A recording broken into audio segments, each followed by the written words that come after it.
Episode की शुरुआत में ओल्ड मैन एक रेस्ट्रिक्टेड एरिया की तरफ बढ़ रहे होते हैं। गेट पर दो सिक्योरिटी गार्ड्स उन्हें रोक देते हैं क्योंकि अंदर जाना मना था। तभी वो ओल्ड मैन गेट का लक्कड़ तोड़कर उन सिक्योरिटी गार्ड को मारकर ढेर कर देते हैं। उन सिक्योरिटी गार्ड्स को मारने के बाद वो सीधा एक बिल्डिंग के अंदर चले जाते हैं। फिर वहाँ पर मौजूद लोगों को मारकर तेज धमाका कर देते हैं। वो जगह बुरी तरह तबाह हो जाती है। दूसरी तरफ बेन, केविन और ग्वेन ग्रैंडपा मैक्स के साथ कैंपिंग कर रहे होते हैं। तभी बेन आग जलाने के लिए जल्दी से स्वॉर्म फायर आइलैंड में ट्रांसफर हो जाता है। केविन बेन से पूछता है, तुम्हें जोर से चलाने में इतना मजा क्यों आता है? स्वॉर्म फायर कहता है, इससे मेरे दुश्मनों में डर पैदा होता है। केविन को भी उसकी बात थोड़ी सी अच्छी लगती है। अंदर ग्रैंडपा मैक्स फोन में कूपर से बात कर रहे होते हैं। कूपर उसी ब्लास्ट वाली जगह पर होता है। कूपर उन्हें बताता है कि एरिया 51 बुरी तरह तबाह हो चुका है। वहाँ पर एयरफोर्स वाले भी आ चुके थे इन्वेस्टिगेशन करने के लिए, लेकिन उन्हें क्या पता चला या चलेगा वो बिल्कुल भी नहीं बताएंगे। ग्रैंडपा मैक्स कूपर को कहते हैं कि वो लोग जल्दी वहाँ पर पहुँचने वाले हैं।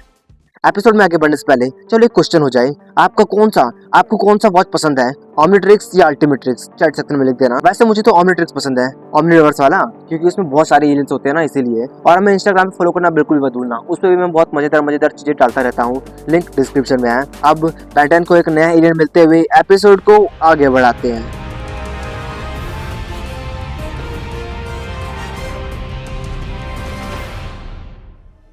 वो सभी जल्दी से एरिया 51 के पास पहुंच जाते हैं। ग्रैंडपा मैक्स और कर्नल रोजम एक दूसरे से हाय हेलो कहते हैं। कूपर उनसे कहता है, हमने क्रिएटर के नीचे का सारा मलबा हटा दिया है, वहाँ कुछ ऐसा मिला है जो आपको देखना चाहिए। वो लोग तुरंत वहाँ पर पहुंच जाते हैं। वो पूरी जगह सील थी। केविन उस मेटल को सोखते हुए कहता है, ये है सॉलिड कैस्टोडिनियम, ये पृथ्वी पर नहीं मिलता। कूपर कहता है, ये लेवल 3 की टेक्नोलॉजी है, पृथ्वी अभी भी इससे कम 500 साल पीछे है। ग्रैंडपा मैक्स कर्नल से इसके बारे में पूछते हैं, पर कर्नल उन्हें कुछ नहीं बताते क्योंकि उनकी ग्रेड्स कम थी। वह उन्हें फौरन ग्रैंडपा मैक्स का ग्रेड बढ़ाने को कहता है, नहीं तो वो चले। पर फौरन कर्नल उन्हें रोकते हुए कहता है, ये एक जेल है जिसमें एलियन फाइटर्स को कैद रखा जाता है जो 50 सालों में आए हैं। बेन कर्नल पर गुस्सा करने लग जाता है क्योंकि उन्होंने 50 सालों से लोगों को कैद करके रखा हुआ है। कर्नल कहते हैं, वो लोग नहीं है, एलियंस हैं जिन पर प्लैनेट्स के लिए खतरा होने का शक है। बेन जल्दी से बिग चिल एलियन में ट्रांसफर हो जाता है और जल्दी से उसके अंदर चला जाता है। ग्रैंडपा मैक्स कर्नल पर गुस्सा करने लग जाते हैं क्योंकि उन्हें कोई हक नहीं था उन एलियंस को कैद करने का। पृथ्वी एक लेवल 2 की वर्ल्ड है, पर फिर भी कर्नल अपने बात पर अड़े हुए थे कि उन्होंने उन एलियंस से लड़कर बहुतों की जान बचाई है। तभी अंदर से बिग चिल भी बाहर आ जाता है और फिर से बेन में बदल जाता है और कहता है, नीचे का माल बहुत खराब है ग्रैंडपा। ग्रैंडपा मैक्स कर्नल से कहते हैं, आपको उन एलियंस को प्लम्बर के हवाले करना होगा कर्नल, सही कार्रवाई के लिए। जरूरत पड़ने पर उन्हें रिहा किया जाएगा या फिर उन पर मुकदमा चलेगा। बेन कहता है, सभी 774 एलियन पर कर्नल चौंकते हुए कहते हैं कि बेन की गिनती गलत है, वहाँ 775 एलियन है। पर बेन को तो इलेक्ट्रॉनिक बोर्ड पर उतना ही दिखा था। तभी एक एलियन प्लम्बर शिप को लेकर भाग रहा होता है। बेन यूमोंगोसर एलियन बनने के लिए अल्टीमेट चालू करता है, पर वो यूमोंगोसर की जगह रैथ एलियन में ट्रांसफर हो जाता है। बेन खुश तो नहीं था, पर उसी से काम चलाता है। रैथ कुत्ता फानता हुआ उस शिप को पकड़ लेता है और कहता है, तो मैं एक बात बता दूं गायब एलियन कैदी, रैथ के मर्जी के बगैर कोई नहीं जा सकता क्योंकि सबसे पहले रैथ जाता है, इसलिए जाना मना है। हार मान लो चोरी की प्लम्बरशिप, क्योंकि तुम मुझसे नहीं जीत सकते। और जल्दी से शिप को काटकर उसका अंजर पंजर बाहर निकालने लग जाता है। वो शिप भी अब किसी काम का नहीं था। वो तेजी से नीचे गिरने लग जाता है, पर उससे पहले रैथ नीचे गिर जाता है क्योंकि उसने जिस चीज को पकड़ा था वो टूट गया था।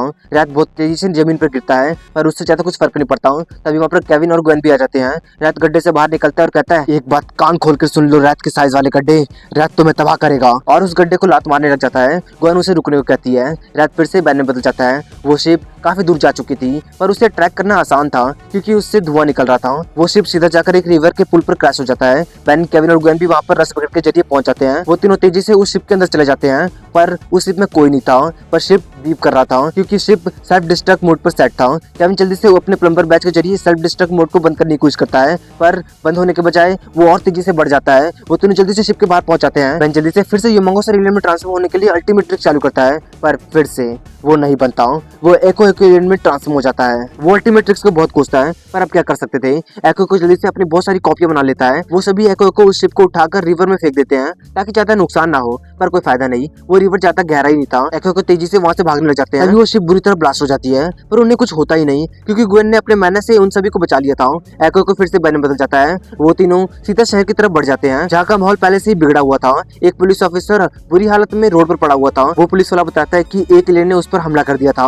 वो उसकी जान के पीछे पड़ गया था, पर जब उसने हाथ जोड़कर उससे छोड़ने को कहा तब उस एलियन ने उस पुलिस वाले की तरफ थोड़ी देर देखा और पूछा, क्या तुम्हारे परिवार है? पुलिस वाले ने हाँ कहा और हाँ सुनते ही वो एलियन वहाँ से चला गया।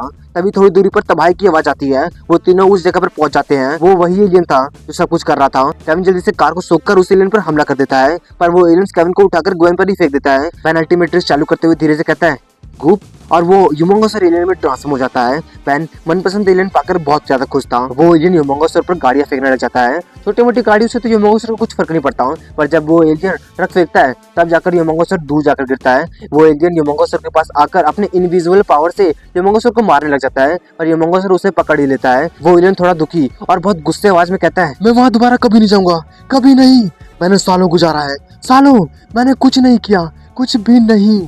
ह्यूमंगोसर कहता है कि सब कुछ ठीक हो जाएगा, पर वो एलियन कहता है अब कुछ ठीक नहीं हो पाएगा और गायब होकर ह्यूमंगोसर से छूट जाता है। वो एलियन ह्यूमंगोसर पर फिर से हमला करता, उससे पहले ग्वेन जल्दी से उसे घेरे में कैद कर लेती है। वो एलियन बहुत फिसलू टाइप का था, ग्वेन उसे ज्यादा देर तक कैद नहीं कर सकती थी। ह्यूमंगोसर उस एलियन से पूछता है, तुमने ऐसा क्यों कहा कि अब कुछ सही नहीं हो पाएगा? कर्नल रोजम का कहना था कि तुम एक टेररिस्ट हो। वो एलियन कहता है, टेररिस्ट?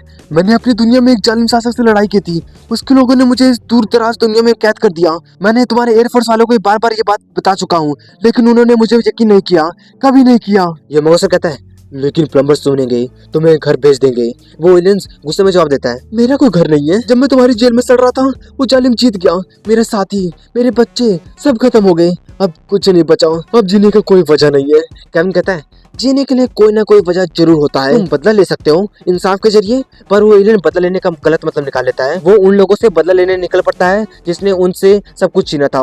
सबसे पहले कर्नल रोजम और उसका सारा परिवार। वो एलियन देखते ही देखते गायब हो जाता है। वो इनको लगता है कि वो एलियन भाग गया और वो अपना मैना हटाकर उस एलियन को ढूंढने लग जाती है, पर वो एलियन भागा नहीं था। तभी वो एलियन गायब होकर वो पूरी बिल्डिंग उन तीनों पर गिरा देता है और वो वहाँ से भाग जाता है। उन तीनों को कुछ नहीं होता क्योंकि ग्वेन ने अपने मैना के जरिए उन सभी को बचा लिया था। वो तीनों जल्दी फिर से एरिया 51 में ग्रैंड मैक्स के पास पहुंच जाते हैं और उन्हें उस एलियन के बारे में बता देते हैं। कूपर उन्हें बताता है कि कर्नल रोजम यहाँ नहीं है, वो फ्लोरिडा के पेरिकन एयरफोर्स में गए हैं और उनकी पूरी फैमिली भी वहीं पे रहती है। ग्रैंड मैक्स इन तीनों को तुरंत वहाँ पर जाने को कहते हैं और वो यहीं से उनके लिए लैंडिंग का क्लियरेंस दिलाएंगे। वो तीनों जल्दी से उस जगह पर लैंड हो जाते हैं। वो तीनों अब इंतजार करने वाले थे कर्नल रोजम का।